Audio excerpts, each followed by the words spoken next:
Salutations, toujours le frère Zvanko, dans la continuation des messages. On va aller dans Kalatambale, le livre de la vérité, celui qui balaye toutes les fausses Bibles, celui qui rend caduc tous les écrits religieux. Et ce support nous a été donné par Zulu Lassan, dont je suis disciple.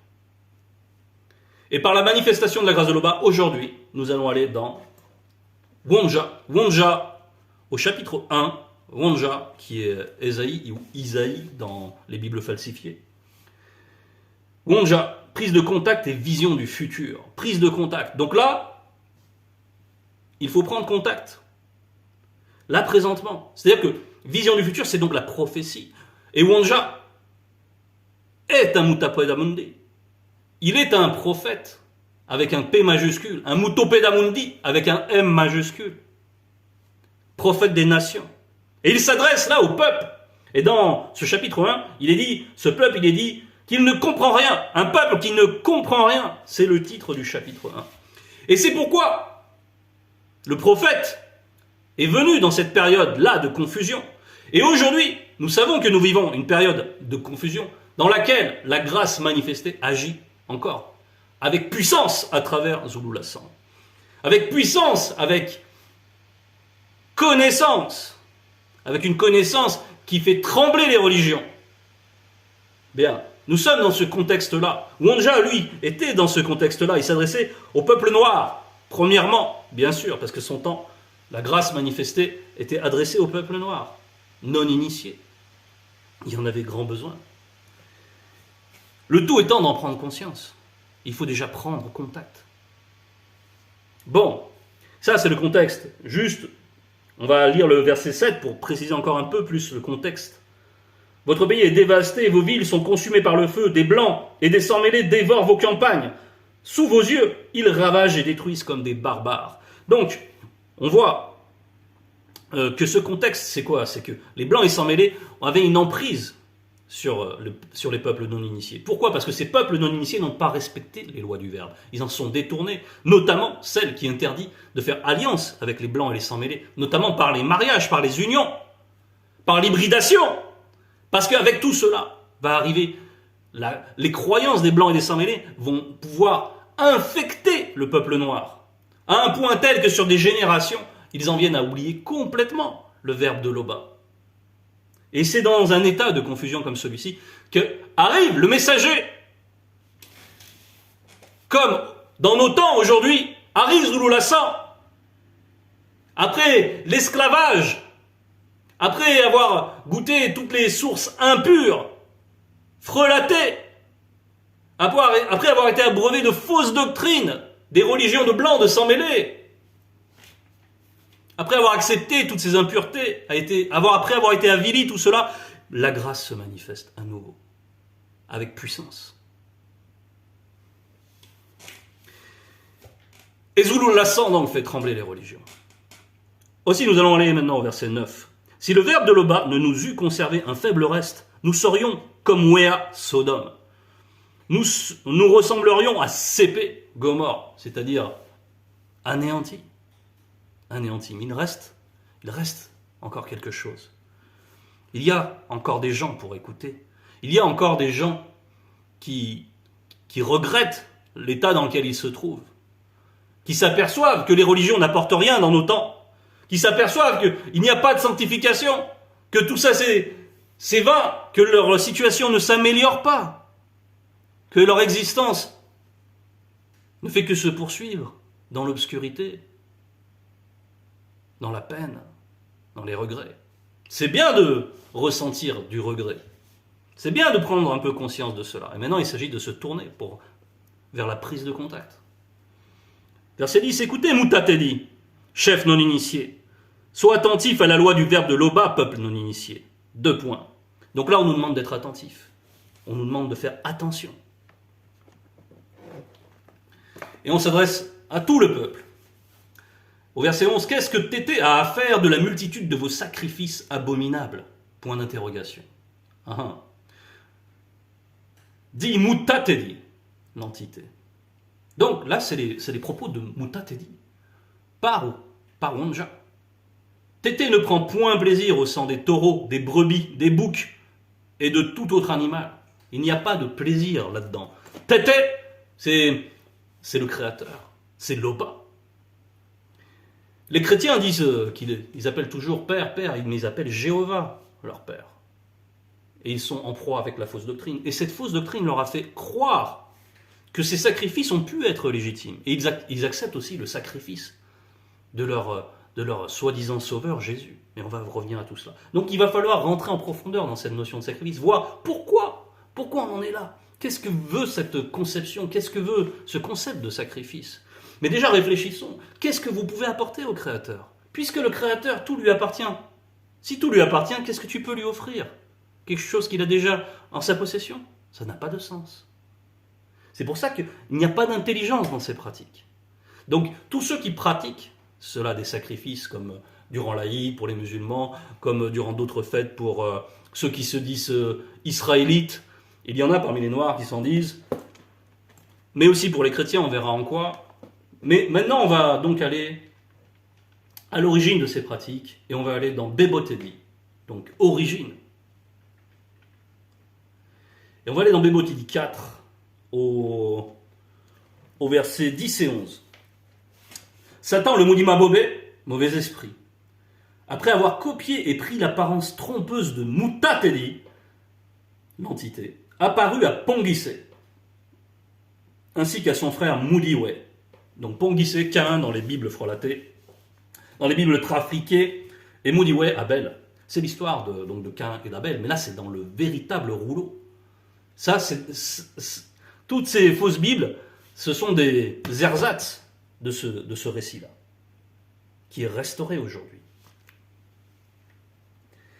Donc, on voit ici une chose, d'emblée, par rapport aux Bibles falsifiées, c'est que dans les Bibles falsifiées, c'est Jéhovah qui vient demander de faire des sacrifices. Or là, c'est Satan qui demande, qui séduit Abel, qui séduit Pongissé pour qu'il pratique des sacrifices. Et il le fait en usurpant l'identité de Mutatedi.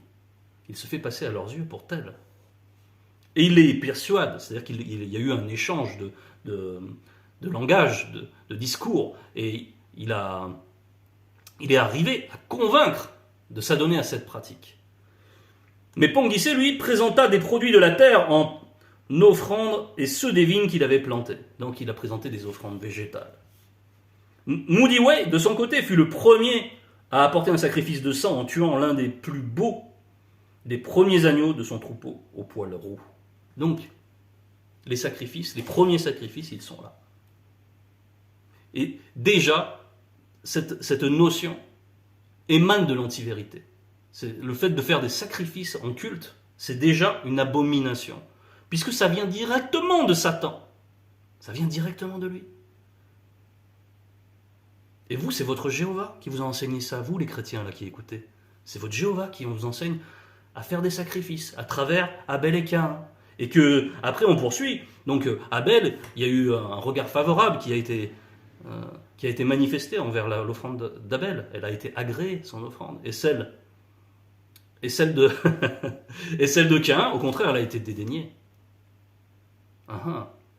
Mais qui est-ce qui prend plaisir là? On a vu que Loba, lui, Tété, le véritable créateur, l'unique, lui ne prend aucun plaisir en cela. Celui qui prend plaisir en cela, c'est Satan. C'est Satan qui aime le sang versé. C'est Satan qui aime la souffrance. C'est Satan qui aime tout ce que va générer tout cela. La peur, déjà. La colère. Et on sait comment, ensuite, Pongissé a subi une grande épreuve. Et en complément, nous allons aller lire dans toujours Bébotedi 4, versets 22 à 23, 22, 23 et même 24. Et à cause de Moudiwe, toute l'animalité entière, depuis l'oiseau des régions les plus élevées jusqu'aux reptiles, et toutes les petites et grandes bêtes qui se déplacent sur le sol, et tous les poissons seront frappés de terreur et de tremblement devant les hommes. Donc là, c'est une déchirure supplémentaire. C'est encore un degré supplémentaire dans la chute. Parce qu'il y avait l'harmonie, normalement, avec Moto. À l'origine, avant la chute, il y avait l'harmonie entre les animaux. Il y avait une conscience collective entre les animaux et Moto, c'est-à-dire Adam, dans les Bibles falsifiées. Il y avait une osmose, une unité. une conscience collective. Et là, bam, c'est la séparation, c'est la terreur, c'est la déchirure. Ils seront aussi tués par Enyenge, c'est-à-dire plaisir, et livrés à d'horribles sacrifices. Donc, voilà, ça c'est la porte qui a été ouverte. À cause de Modiway, à cause de cet acte. On va aller dans le verset 24. Ainsi plusieurs tueront les animaux et les sacrifieront en pensant plaire à Tété.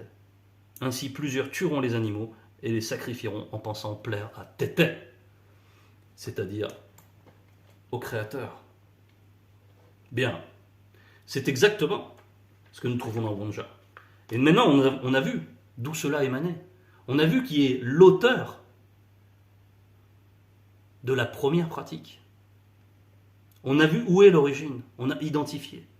Donc, maintenant, si vos Bibles vous enseignent, si vos écrits vous enseignent à pratiquer ça, il faut vous poser des questions. Parce qu'il faut se mettre à la place de l'animal. Qu'est-ce qu'il ressent l'animal quand on s'apprête à l'égorger? Vous pensez que lui, il est content? Ah oui, je rends un culte, je suis content de participer à tout cela. Je glorifie mon Créateur, c'est ce qu'il pense, vous pensez? Ou alors il est frappé de terreur, il est dans l'angoisse. Qu'est-ce que vous faites de ces sentiments? Qu'est-ce que vous faites de tout cela? Parce que tuer un animal volontairement, par plaisir, ou vous croyez en rendre un culte, c'est un meurtre. C'est un meurtre. Il faudra rendre compte de ces meurtres. Donc, Tété ne prend point plaisir, on revient dans le verset 11 de Wonja, chapitre 1. Tété ne prend point plaisir au sang des taureaux, des brebis, des boucs et de tout autre animal, à la différence de Jéhovah. Jéhovah, c'est un démon. C'est une sorte d'avatar pour Satan. Et on le voit à travers les œuvres qu'il réclame, il demande des sacrifices. On va continuer un petit peu. Verset 12, quand vous venez vous présenter avec vos sacrifices, qui vous demande de souiller la terre de vos ancêtres avec un A majuscule? Là, ce ne sont pas les ancêtres, papa, maman, grand-papa, non, on parle des ancêtres avec un A majuscule, c'est-à-dire des initiés. On parle ici de Tindi, de Tondo, on parle de Sango, on parle de tous les patriarches. Ce ne sont pas n'importe quel ancêtre, c'est important à saisir. Donc, qui vous demande de souiller la terre? De souiller la terre. Là, on vous pose une question. C'est qui vous demande ça? On vient d'essayer de voir que le qui a une grande importance. À qui vous rendez un culte? Vous rendez un culte à qui? À Jéhovah? Vous rendez un culte à qui? C'est qui votre Tété? C'est Satan. Parce que Satan, lui, il aime le sang. Hein. Lui, il aime ça. Il aime qu'on verse le sang. Jéhovah, lui aussi, il aime qu'on verse le sang. Posez-vous des questions. On reconnaît un arbre à ses fruits. N'est-ce pas? Ce n'est pas l'enseignement que vous avez reçu. C'est aussi un enseignement qu'on a reçu.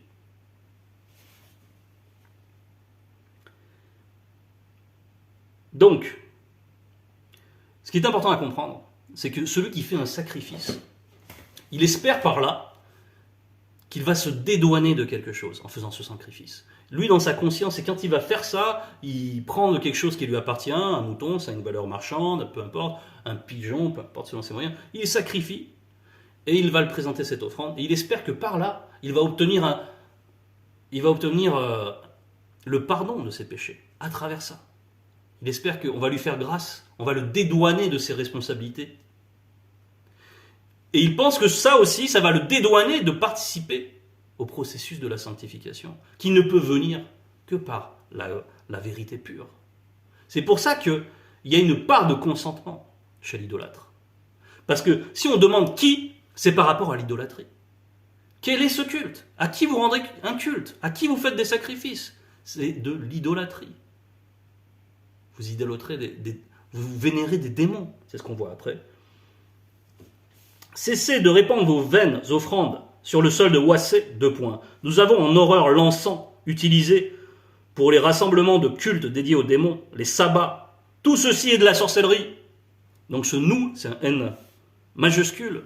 Nous, c'est les entités qui sont des lois, en même temps, qui représentent des lois du Verbe. Donc on nous dit ici, cessez de faire cela, cessez ces pratiques. C'est vain, des vaines offrandes. Ça ne sert à rien. Ça ne fait qu'empirer les choses.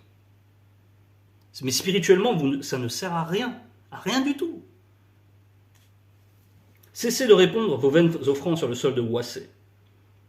Nous avons en horreur l'encens, utilisé pour les rassemblements, de cultes dédiés aux démons. Et on nous parle des sabbats, tout ceci de la sorcellerie. Il y a, parmi tous ces cultes, il y a le culte des crânes, le culte des ancêtres. Ça aussi, il faut arrêter ça. Parce que là, c'est les ancêtres avec un petit A. On cherche à parler aux défunts. On cherche à recevoir le conseil de défunts. Mais cette pratique est interdite. Et si elle est interdite par la loi du Verbe, qu'est-ce qui va se passer quand on fait quelque chose qui est contre la loi du Verbe? Qu'est-ce qui se passe? Ce sont les démons qui en profitent, qui profitent pour inspirer après ces personnes, pour les faire croire à toutes sortes de délires, pour les faire agir à tort et à travers, pour qu'il y ait encore plus d'iniquité, encore plus de folie, encore plus de superstition, encore plus de confusion, pour que leur emprise s'étende, pour que le peuple noir ne puisse pas reconnaître la vérité.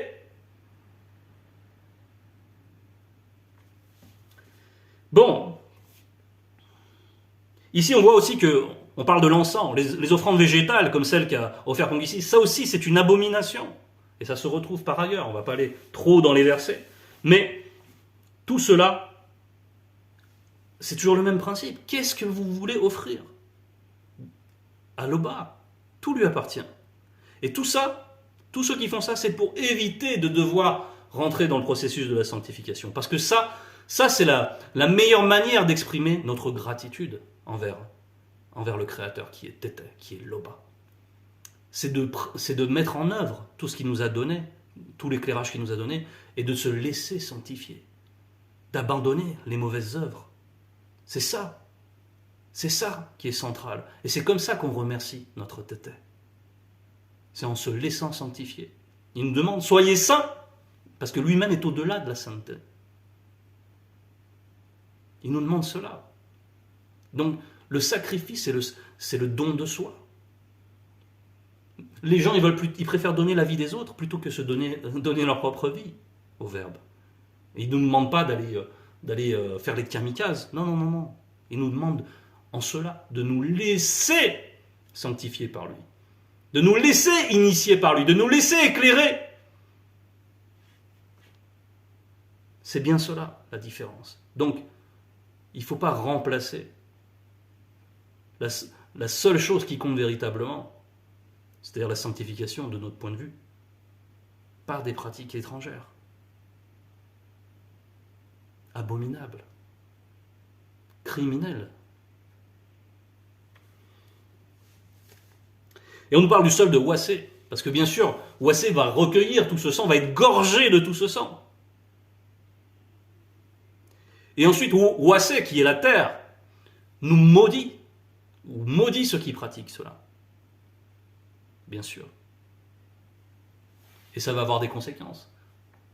Et après, il y a des catastrophes naturelles. Les gens qui versent le sang abondamment. Regardez au Japon, les massacres qu'ils font de dauphins. Ils n'ont aucune compassion envers l'animalité. Regardez comment ils sont dévastés. Parce que la nature les condamne. La terre les condamne. Elle a le droit. Elle a le droit de sévir, de manifester des châtiments de son propre chef. Elle en a l'autorité. Parce que la terre est vivante. Elle a des sentiments. Bref.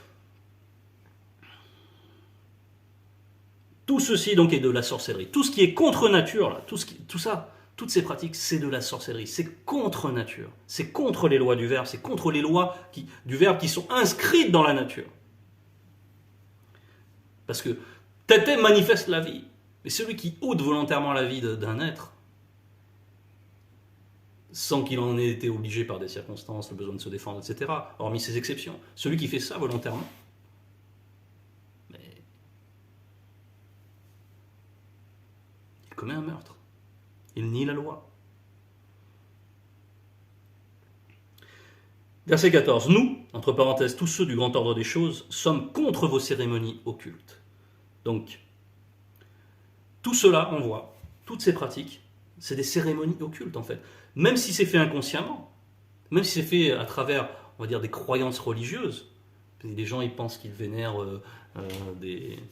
ils vénèrent Jéhovah, ils vénèrent tout ça, que ce soit Allah, etc. Enfin, on ne va pas les énumérer parce qu'ils sont légion, n'est-ce pas? Parce que ce sont des démons. Ce sont des démons. Et qui tire profit de tout cela? C'est le royaume de Satan, qui par là même fait abonder son règne. N'est-ce pas? Verset 15. Quand vous étendez vos mains, le verbe de tété ne vous écoute point. Quand vous multipliez les prières, il ne les reçoit point. 2 points. Vos mains sont pleines de sang. Bon, vos mains sont pleines de sang. Donc là, on parle des prières. Là, on va parler plus précisément là des chrétiens. Parce que quand les chrétiens vont dire, mais nous, on ne fait plus les sacrifices, la loi a été abrogée, ils ne comprennent rien. Pourtant, dans leur Bible, c'est dit que la loi ne peut pas être abrogée avant que le ciel et la terre ne passent point, etc. Mais ils ne comprennent rien, ils sont dans la confusion. Ce sont vraiment le peuple qui ne comprend rien. Mais bon, ils ne comprennent pas leur propre support, et qui est la Bible. Et donc, là, on nous parle de leurs prières à eux, là, aussi, à travers nos temps. Leurs prières, elles ne servent à rien. Elles ne peuvent pas monter. La prière, il faut qu'elle soit accompagnée par des entités. Il faut qu'elle soit reçue, acceptée et accompagnée par les entités. Il faut donc qu'elle soit sainte, cette prière. Et sans le verbe de Loba, comment cette prière pourrait être sainte? Sans qu'il y ait l'inspiration du verbe, comment? Ce n'est pas possible. Donc, toutes ces prières-là, quand vous multipliez les prières, parce qu'ils aiment bien multiplier très abondant en paroles, mais il n'y a pas la puissance derrière. Elles ne sont pas alimentées par l'esprit de vérité, parce qu'ils ne sont pas connectés à la vérité. Et leurs œuvres sont mauvaises. Et les chrétiens, eux, ils se réclament d'un sacrifice, le sacrifice de Jésus. Et ils invoquent le sang de Jésus. C'est-à-dire qu'ils veulent boire ce sang. Ils veulent s'alimenter de ce sacrifice. Ils veulent s'identifier à ce sacrifice et à ce sang. Pour eux, le sang, c'est ce qui va les sanctifier. Comment le sang va te laver? La nature ne t'enseigne-t-elle pas? Quand tu veux te laver, tu trempes les mains dans du sang? Ça n'a pas de sens. C'est l'eau qui te lave. C'est l'eau qui te lave. Et l'eau, ça va représenter l'action du Verbe. Celle qui va te laver. L'eau, c'est celle qui vient de la source. La source, elle est spirituelle. C'est l'eau spirituelle. Donc, ces chrétiens-là, qui s'identifient à ce sacrifice, ils disent par là même qu'ils aiment les sacrifices des hommes, qu'ils approuvent que leur Dieu Jéhovah sacrifie son fils aîné. Mais quelqu'un qui est à l'extérieur de la chrétienté, vous lui expliquez ça, s'il a un peu de bon sens, il va vous dire, mais comment je peux faire confiance à quelqu'un qui donne son propre fils à sacrifier?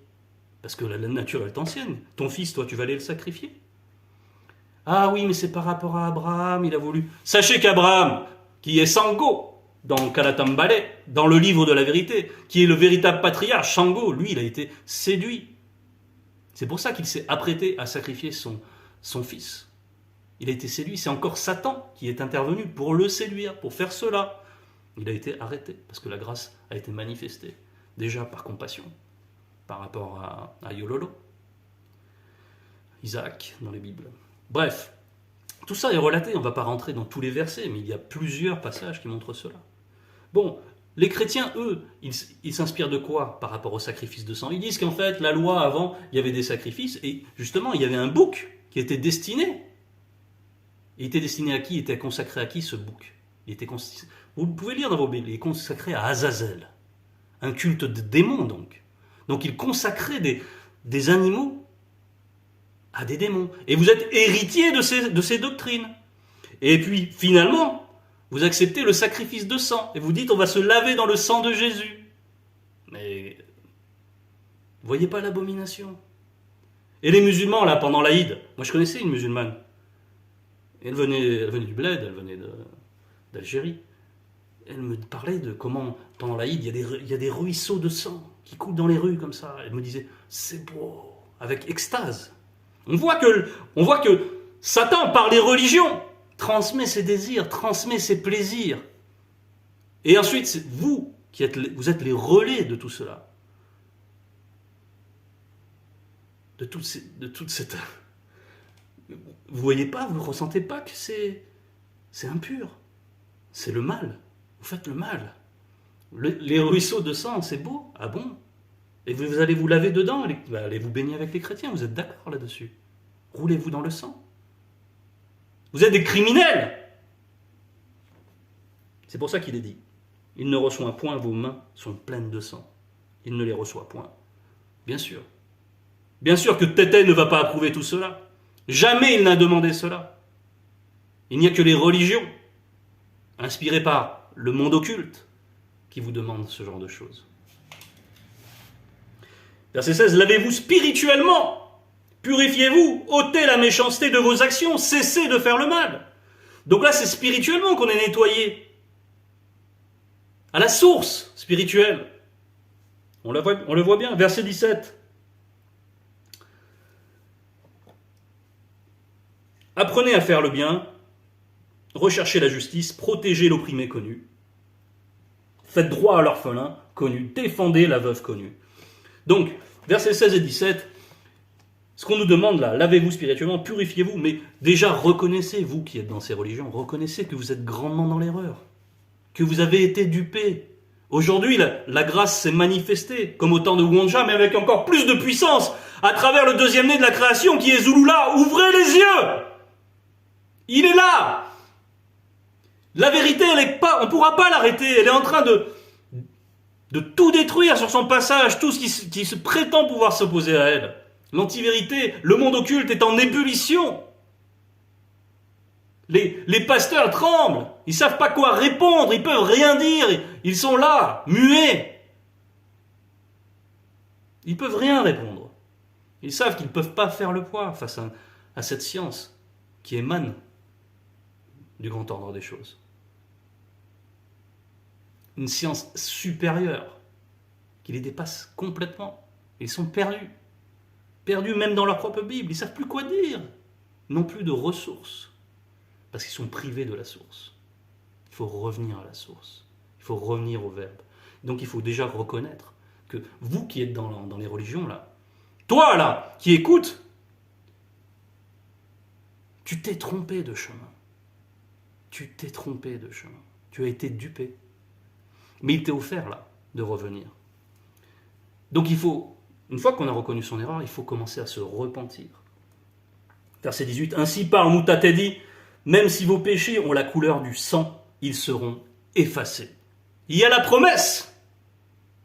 Toi qui es dans la souillure, toi qui es sous l'emprise encore de la cigarette, toi qui es sous l'emprise de toutes sortes de péchés, de la fornication, toi qui aimes le kwasa, toi qui pratique la médisance, toi qui... Voilà, là, saisis cette opportunité. Prends contact. Rejoins la bergerie. Rejoins la vérité. Verset 19.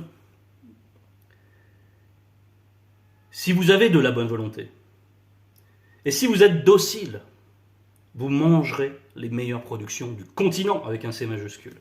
Donc, là, on nous dit, dans ta manière de venir, viens avec sincérité. Viens avec humilité, pas une humilité rampante comme on voit chez les chrétiens, là, non, une humilité sincère. Viens avec humilité, viens avec la simplicité, la sincérité, et laisse-toi initier. Oublie ce que tu as accepté avant et qui était de l'erreur. Ne cherche pas à conserver, ne cherche pas à référer tout le temps à cela. Non, viens comme une page vierge. Et laisse-toi initier. Tu t'apprêtes à rentrer dans la bonne maison, là. Tu t'apprêtes, là. Reprends-toi. Pleure s'il faut. Pleure. Vide-toi. Confie-toi dans la prière. Commence à appeler ton tête Loba. Commence à prier. Commence à te laisser inspirer par le Verbe. Commence à te laisser guider. Parce que là, on te dit, si vous avez de la bonne volonté, mais ta volonté, là, tu seras plus tout seul. Là, la volonté, elle va être alimentée par le Verbe. Elle va soutenir, elle va t'affermir. Elle va affermir toutes tes volontés, parce qu'il y a plusieurs êtres. Et tu vas parvenir à te passer de la cigarette. Tu vas parvenir à te détacher du péché qui te retient là dans ta religion, qui ne sert à rien. Tu vas vraiment rentrer dans la sanctification. Tu vas vraiment faire partie, si tu es appliqué, de ceux connus, des élus, de ceux qui vont vivre éternellement. C'est pour ça qu'on nous parle ici, vous mangerez les meilleures productions du continent. Donc ça, c'est la bénédiction. Mais au milieu du continent, il y a aussi, dans une réalité, il y a aussi l'entité connue sous le nom de l'arbre de vie. Et à travers donc ce qu'on dit là, ça symbolise aussi le fait de manger de ce fruit de l'arbre de vie. Donc de connaître l'Ongela Bundea, qui ne peut se connaître que par la sanctification. La sanctification qui ne peut venir que de la vérité, pure, sans tache, sans contradiction, sans aberration, sans abomination, comme nous l'avons vu. C'était le message. Toute gloire à Tété.